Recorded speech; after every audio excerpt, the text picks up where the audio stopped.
Goshamahal MLA Raja Singh Amarnath యాత్రలో మెరిశారు. ఇటీవల ప్రారంభమైన అమర్నాథ్ యాత్రకు రాజా సింగ్ కుటుంబ సమేతంగా వెళ్లారు. అమర్నాథ్ యాత్రలో హిందువులందరూ పాల్గొనాలని పిలుపునిచ్చారు. కేంద్రంలో మోడీ ప్రభుత్వం అధికారంలోకి వచ్చిన తరువాత అమర్నాథ్ యాత్ర చాలా సులభమైందని పేర్కొన్నారు. యాత్రకు వచ్చే భక్తులకు ఎలాంటి ఇబ్బందులు ఉండవని స్పష్టం చేశారు.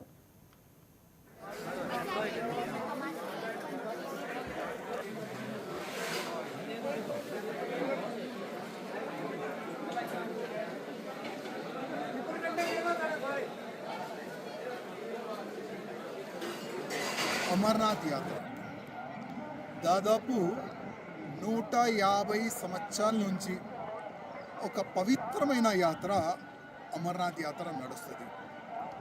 ఈ యాత్ర సక్సెస్ఫుల్ గురించి చాలా వరకు మన దేశ ఆర్మీ సైనికులు ప్రతి ఒక్క 10 అడుగులకి ఒక సైనికులు యాత్రికులకి ఒక సేఫ్టీగా మన భారతీయ సైనికులు మంచి వ్యవస్థ చేస్తారు. అది కాకుండా ఎన్నో ఆర్గనైజేషన్లు వాళ్ళు యాత్రులకి ఎట్లాంటి కూడా ఏదైనా ఇబ్బంది రాకూడదని భోజన వ్యవస్థ చేస్తారు, టిఫిన్ వ్యవస్థ చేస్తారు.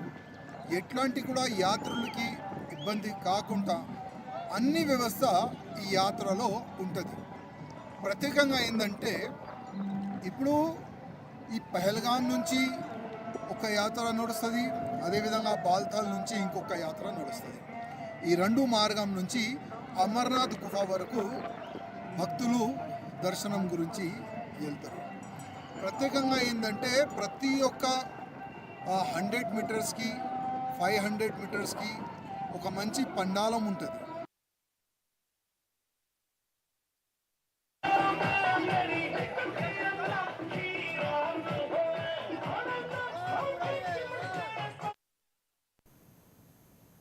ములుగు జిల్లా కేంద్రంలోని జిల్లా